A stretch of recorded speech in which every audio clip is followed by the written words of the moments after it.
Hola, ¿qué tal? ¿Cómo están, queridos hermanos de la iglesia de Mario Bravo? Una vez más estoy con ustedes para, hoy compartirles el capítulo 3 de Miqueas. La semana pasada estuvimos viendo el capítulo 2 de este mismo profeta y pudimos ver en el capítulo 2 cómo Dios hacía una fuerte denuncia hacia un grupo de personas que estaban realizando un acto, una actividad muy ilegal, que era quedarse con propiedades ajenas. Entraban en las casas de las mujeres, las arrastraban en la calle, les robaban las casas, dejaban a los niños sin herencia de esa propiedad. Pero vimos también que no solo ese acto malvado Dios lo denuncia, sino que Dios nos describía que ellos, para actuar con absoluta libertad, habían comprado a través del soborno a las personas que debían velar desde el punto de vista jurídico-social la vida de los israelitas. Y no solo habían sobornado al sistema político de su época, sino que también habían sobornado y comprado por precio a los profetas. Profetas que tenían que denunciar cómo estos hombres estaban desobedeciendo los mandamientos de Dios. Sin embargo, al ser sobornados y comprados, estos profetas anunciaban palabras bonitas y alegres para ocultar el mal proceder de ellos. También vimos la semana pasada que este grupo de personas estaban gobernadas por lo que es el pecado de la avaricia. Definimos el concepto de avaricia. También vimos que la avaricia es una idolatría muy arraigada en el corazón del hombre, que nos conduce a toda clase de males. Y también vimos que Dios establecía un juicio sobre estas personas avaras, codiciosas.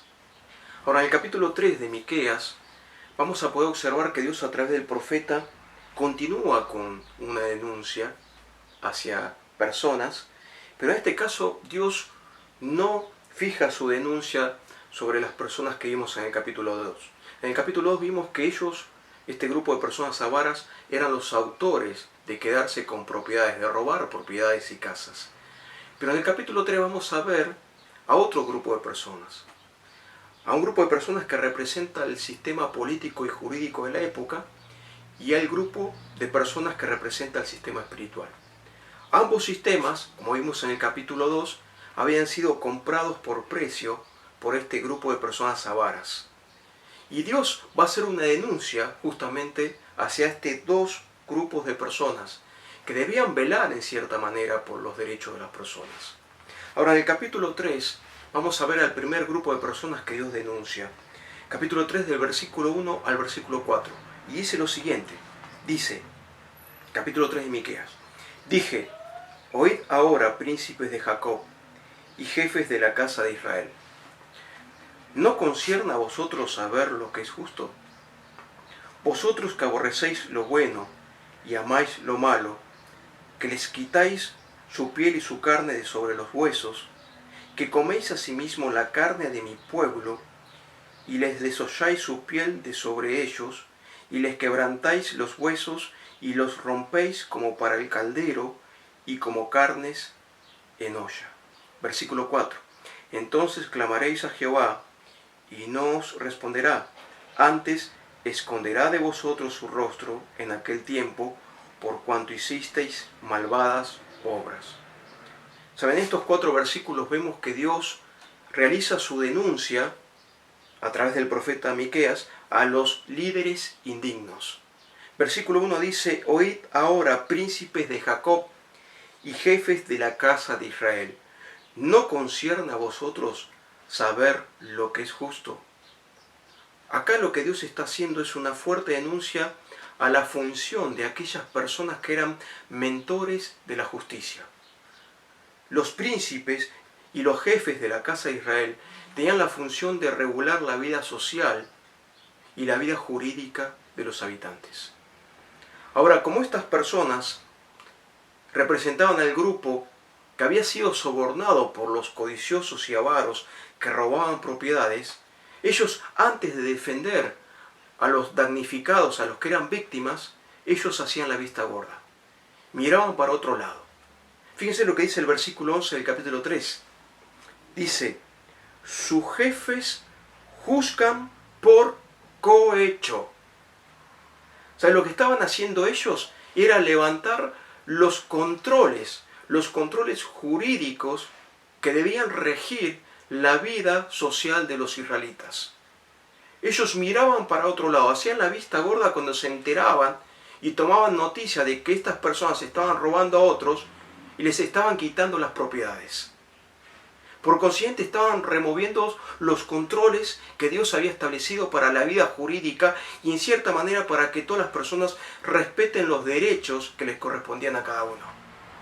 Y estas personas, al haber sido compradas y haber aceptado el soborno, estaban obrando mal. Y sabéis, Dios en el versículo 2 y en el versículo 3 utiliza una ilustración.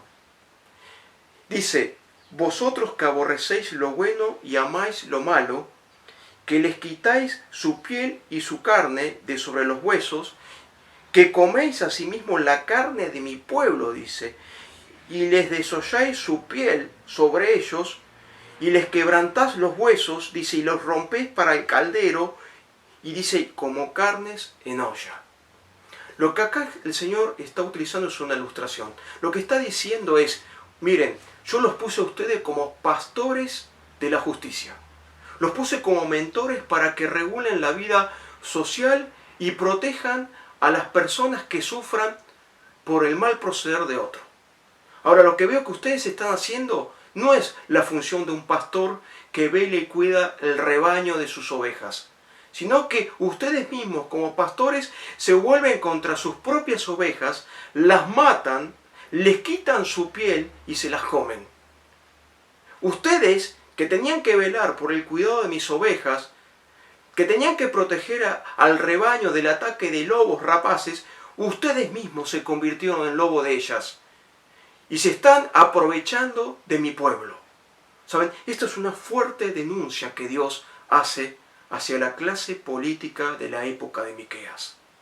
Hombres que estaban comprados por el soborno de otros, hombres que estaban actuando con absoluta maldad porque se habían corrompido por un precio y estaban dando libertad para que personas malvadas afecten a otros quitándole sus bienes.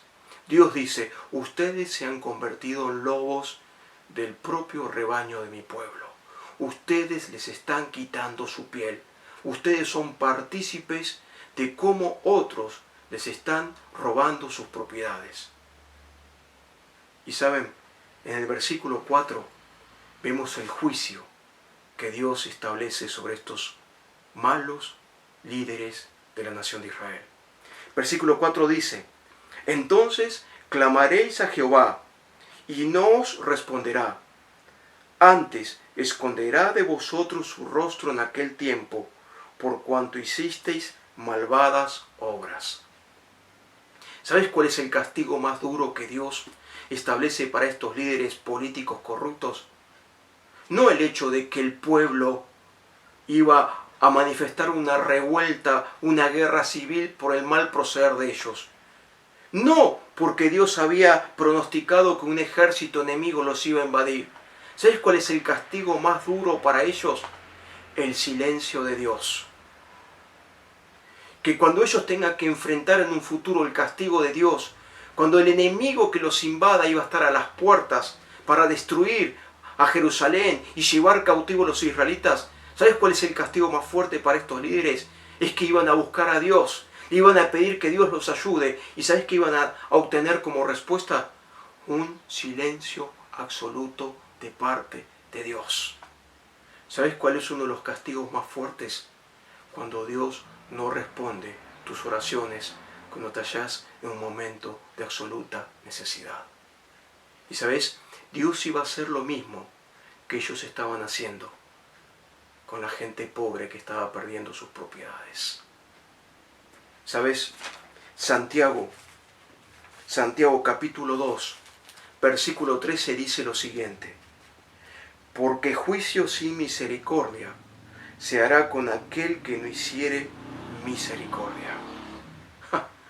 ¿Sabes? Dios dice: yo voy a actuar sin misericordia, de la misma forma en que ustedes están actuando sin misericordia hacia aquellas personas que le están robando.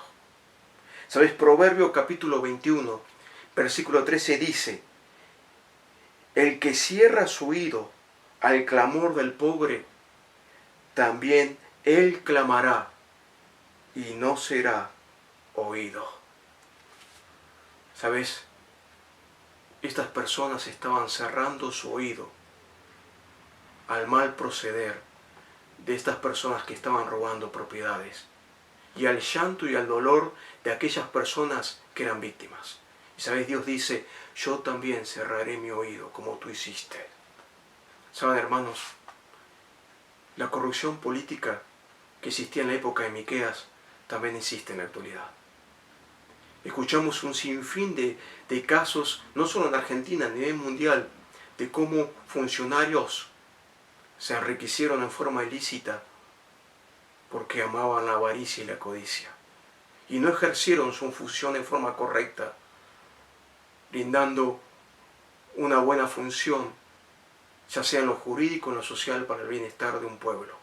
¿Sabes? Dios no va a pasar por alto el mal proceder de los líderes políticos. Dios también va a actuar con juicio. Pero ¿saben? No solo Dios a través del profeta Miqueas establece su denuncia ante los líderes políticos que no actuaban, que miraban para otro lado porque habían sido comprados por soborno, sino que también Dios a través de Miqueas en este mismo capítulo va a hacer una fuerte denuncia hacia el sistema espiritual de Israel. Y fíjense lo que dice el capítulo 3, versículo 5 al 7. Dice lo siguiente: Así ha dicho Jehová acerca de los profetas, que hacen errar a mi pueblo y claman paz cuando tienen algo que comer, y al que no les da de comer proclaman guerra contra él. Por tanto, versículo 6, de la profecía se os hará noche y oscuridad del adivinar, y sobre los profetas se pondrá el sol, y el día se entenebrecerá sobre ellos. Versículo 7, y serán avergonzados los profetas, y se confundirán los adivinos, y ellos todos cerrarán sus labios, porque no hay respuesta de Dios. ¿Saben, queridos hermanos? En primer lugar vimos que Dios hace una denuncia sobre los líderes indignos. Ahora Dios está haciendo una denuncia sobre los profetas falsos. ¿Y saben cuál es lo más gracioso de esto? Hasta resulta cómico lo que hacían estos profetas por amor al dinero. ¿Sabes? En el versículo número 5 dice lo siguiente, dice, así ha dicho Jehová acerca de los profetas que hacen errar a mi pueblo y claman. Y fíjense lo que clamaban. Dice lo siguiente, paz cuando tienen algo que comer, y al que no les da de comer proclaman guerra contra él. ¿Sabes? Acá lo que nos está diciendo la palabra de Dios es que los pronunciamientos de los profetas que hacían a una persona tenían precio.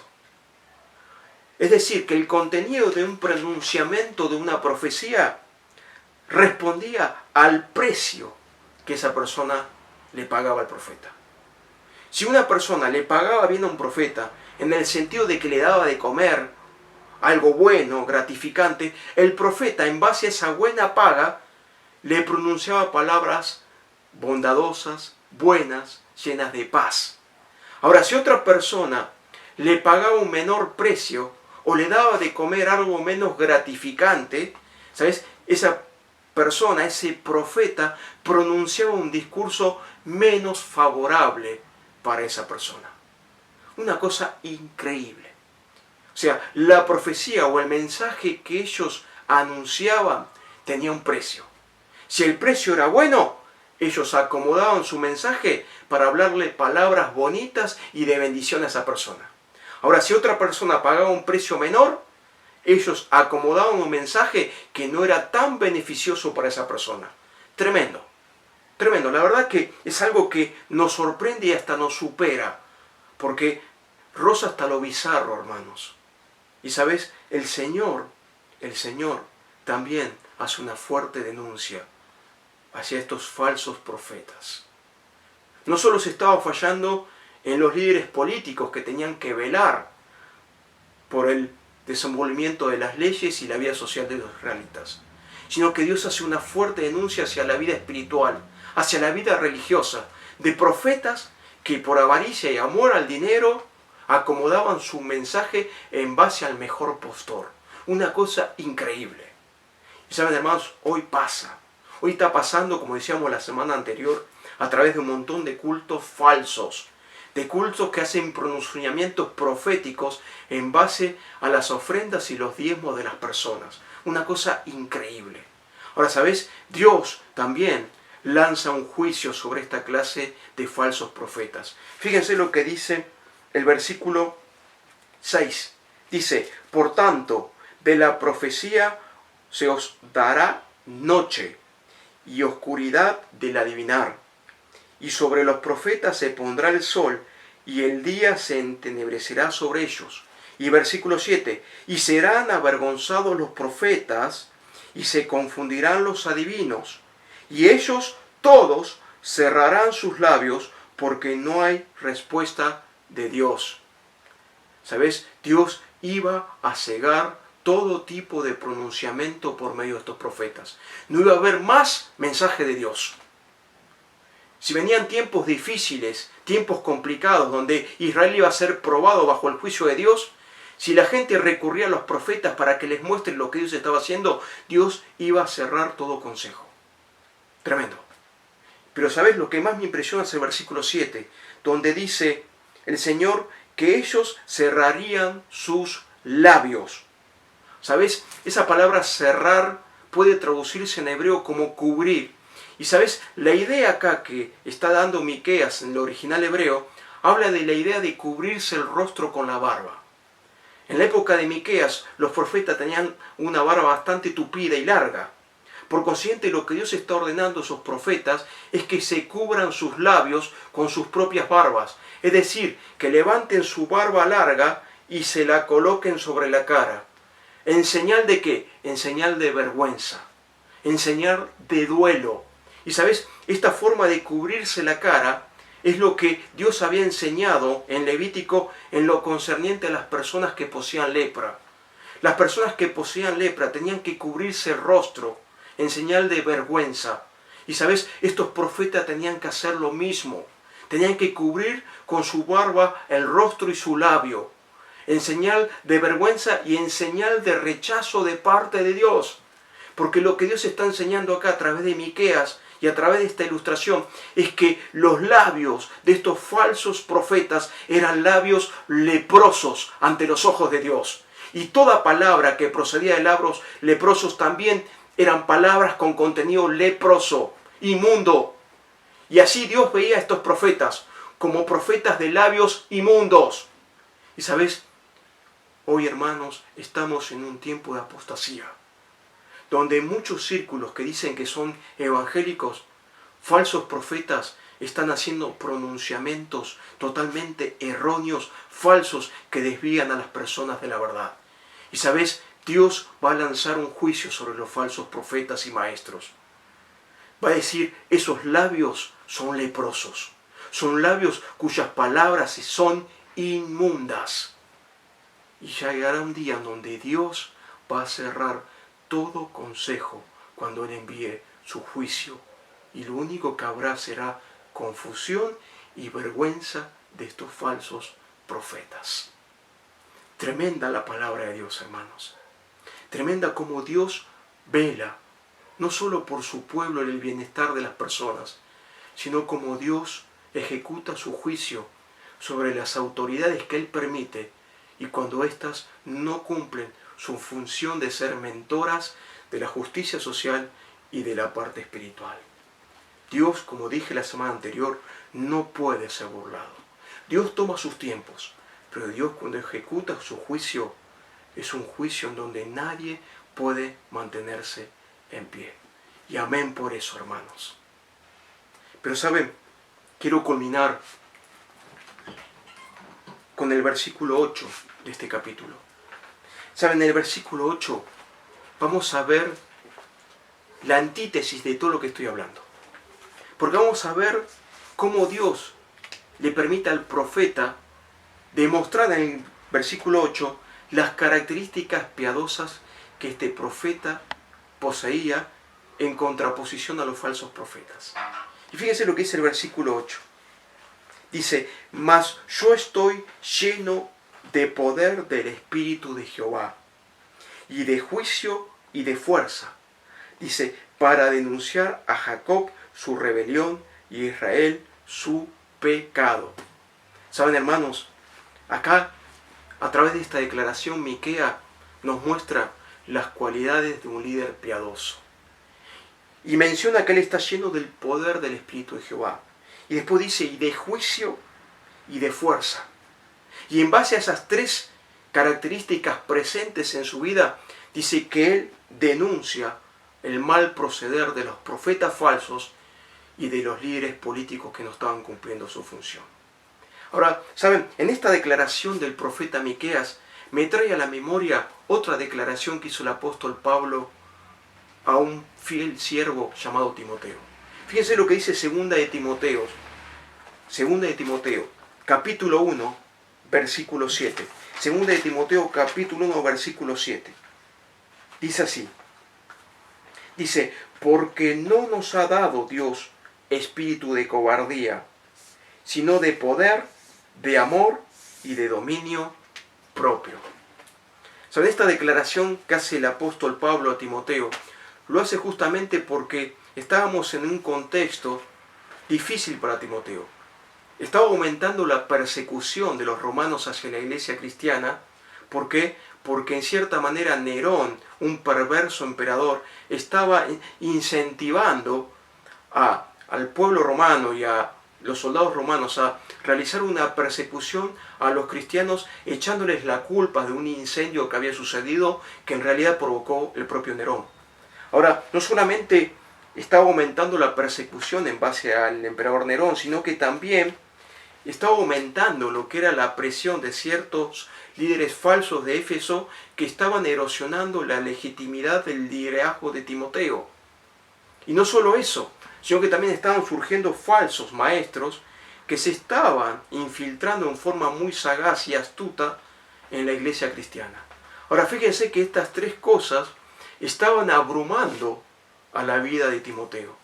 Por eso Pablo lo anima a Timoteo a enfrentar a esta situación y le describe tres cosas que los creyentes poseemos, lo que yo llamo el triunvirato espiritual del creyente. Y ese triunvirato espiritual está representado en lo que dice acá Pablo en 2 Timoteo versículo 7, que es el poder, el amor y el dominio propio. Ahora, primero Pablo le dice a Timoteo lo siguiente, le dice, porque no nos ha dado Dios espíritu de cobardía, sino de poder, de amor y dominio propio. Ahora esa palabra, porque no nos ha dado, ¿saben? Es interesante. Es interesante porque está en un tiempo verbal pasado, pero representa una acción completa. O sea, de algo que fue dado en su totalidad. Es decir, que este triunvirato espiritual en el creyente está presente. Dios ya nos ha dado, en el momento que nos convertimos, nos ha dado poder, amor y dominio propio a nuestra disposición. Ahora dice Pablo que ningún creyente debe poseer espíritu de cobardía.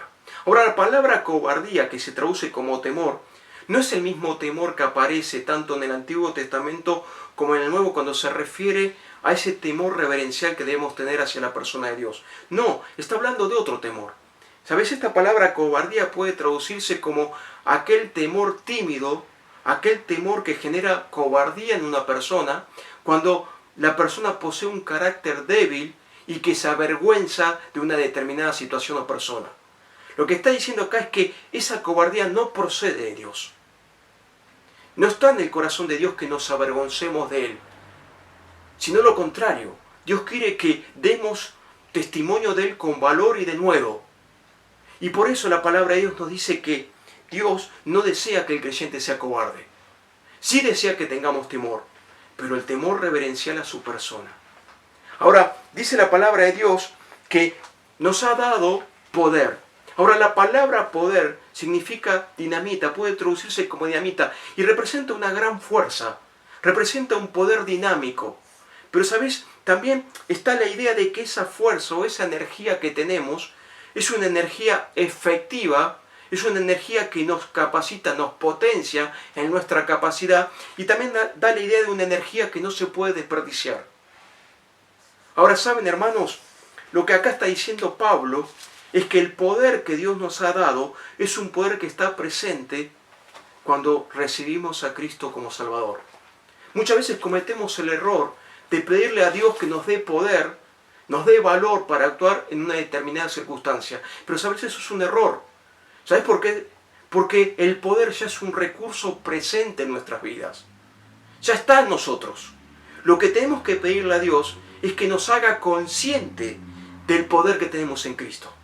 Tenemos que pedirle a Dios que nos dé la fe para apropiarnos de los recursos divinos que ya están a nuestra disposición.